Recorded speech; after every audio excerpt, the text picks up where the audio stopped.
I want to tell you about a deal that almost cost me $80,000. Not because the market was bad or I bought in the wrong neighborhood. The house was in a great area. The comp supported the price. My agent loved it. My contractor walked the property and said the number worked.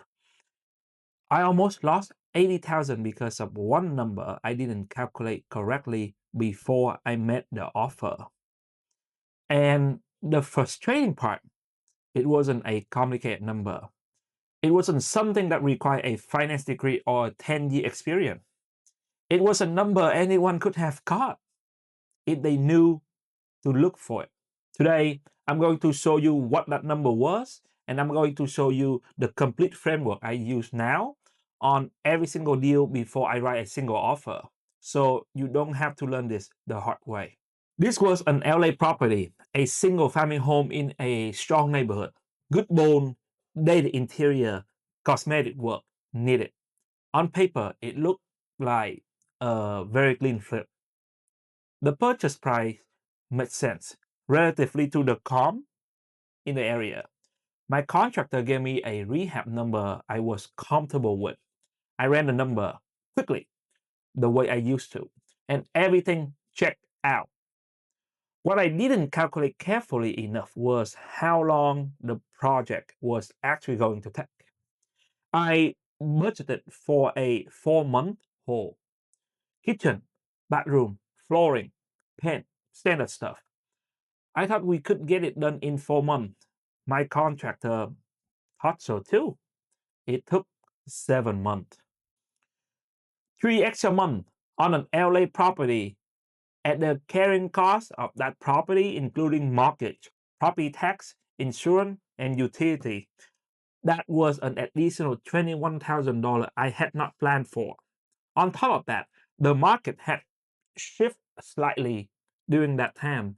My ARV came in $60,000 below what I had projected when I made the offer. And total swing from what I projected to what I actually made, just over $80,000. The deal still closed. I still made some money, but I left $80,000 on the table. And most of it came down to one number I underestimated at the beginning. That number was the holding cost. And the reason why most of us underestimated that number, because nobody really talked about it until after the deal closed. So when you are buying your first or second investment property, you focus on the number you can see. Purchase price, renovation estimate, sale price. Those are the number that appear on every YouTube video, every book, every podcast about every real estate investing. And they matter, but they are only 3 of the 5 number that actually determine whether you can make money on that deal or not. The other 2 number, holding cost and your true maximum offer price, are the one most investors calculate wrong or don't calculate at all. And here is what makes this especially dangerous for W2 investors specifically. You have a day job. You are not watching this project every day. You are checking in on weekend, taking call during lunch, making decision between meetings. That is not a criticism. That is a reality of investing while working full time. But it means your project will almost always take longer than you expect. And every extra week costs you money you did not budget for.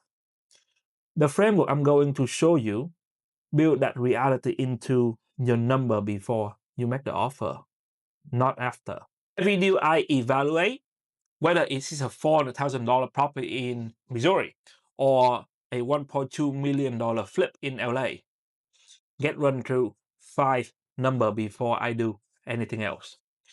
These 5 numbers tell me whether the deal works, what I can afford to pay, and where my risk is. If the number don't work at this stage, I don't spend another hour on the property. Here they are. Number 1, ARV stands for after repair value. This is what the property will sell for after the renovation is complete, not what is worth today, not what the seller is asking, what it is sell for as a fully renovated property in the current market. This is the most important number in the entire framework because every other number flow from it. Get this wrong and nothing else matter. How do you calculate ARV? I put the last 90 days of closed sale within half a mile of the property.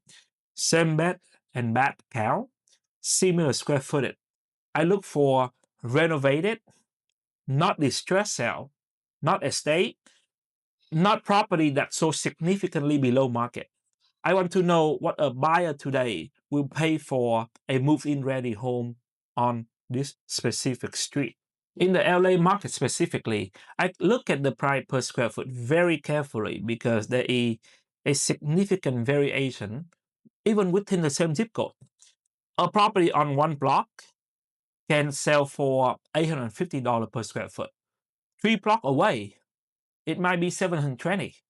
That $130 difference on a 1,400 square foot home is $182,000 in ARV.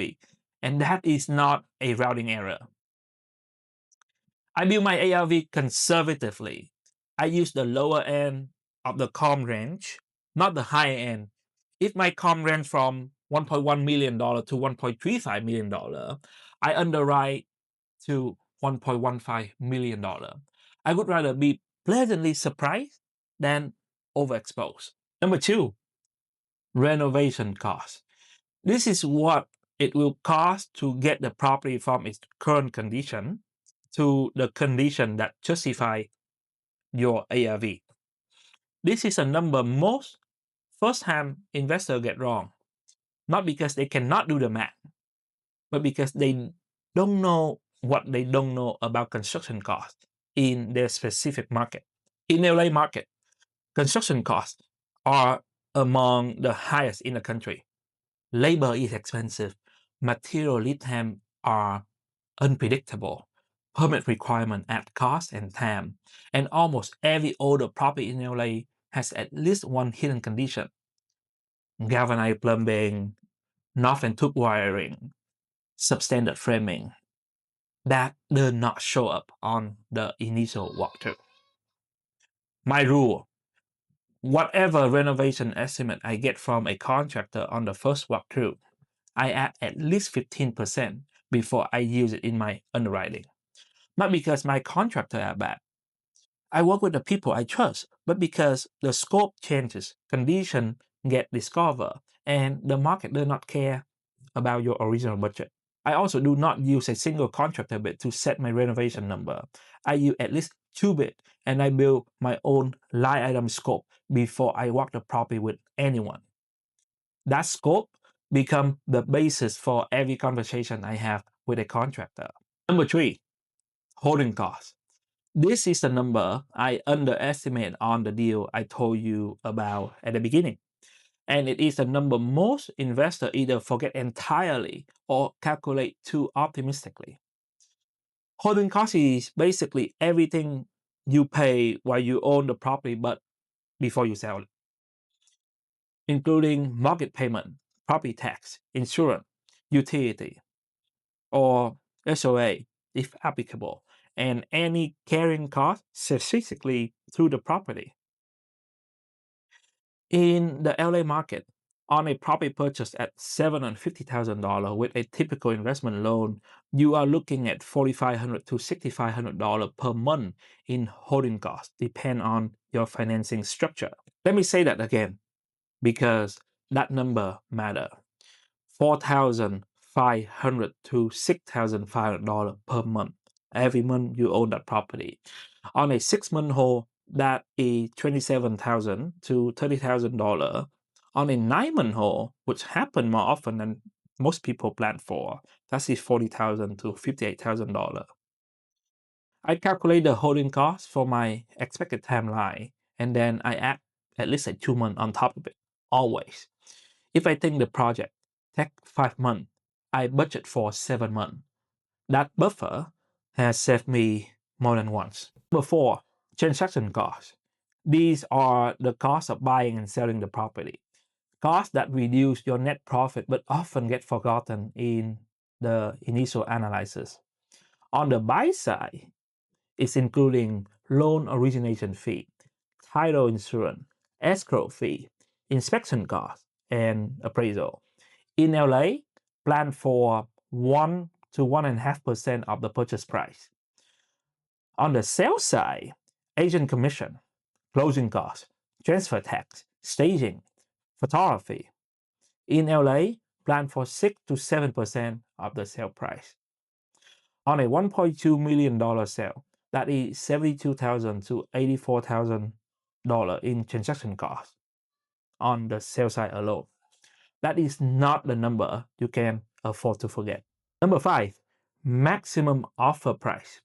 This is a number the entire framework built toward. Once I have the ARV, the renovation cost, the holding cost, and the transaction cost, I can calculate the maximum I can pay for the property that still hit my target profit. The formula is very straightforward. Maximum offer price equal ARV minus renovation cost minus holding cost minus transaction cost and minus the target profit. I target a minimum profit of $80,000 to $100,000 on a standard flip in LA. That is my floor. If the deal does not work at that profit level, I do not make the offer. Let me walk through a real example with real number for you to consider. A single family home in LA market listed at $850,000, 3-bed, 2-bed, about 1,400 square foot, built in 1962. Pretty dated. Original kitchen, original bathroom, old flooring, and it needs a full cosmetic renovation plus some deferred maintenance. Step 1, ARV. I pull COM, a renovated 3-bedroom, 2-bath property in the submarket are selling between 1.15 million to 1.28 million. I underwrite to $1.17 million. Step 2, renovation cost. I walk the property and build my scope. Full kitchen, 2 full bath, flooring the entire property, interior and exterior paint, landscaping, central air system, electrical panel upgrade. My line item estimate come to about $185,000. I add 15% for contingency. So my budget for this house is $213,000. Step 3, holding cost. I budget for a 7-month hold, 5 months of the construction, 2 months to list and close escrow. At $5,500 per month, that is $38,500. Step 4, transaction cost. The buy side, about $10,000. The sell side, at 6.5% of $1.17 million, that's $76,000. Total transaction cost, $86,000. Step 5, maximum offer price. The ARV, $1.17 million, minus renovation cost of $213,000, minus the holding cost of $38,500, minus the transaction cost at $86,000, and minus the target profit of $90,000. So the maximum offer price is $742,000.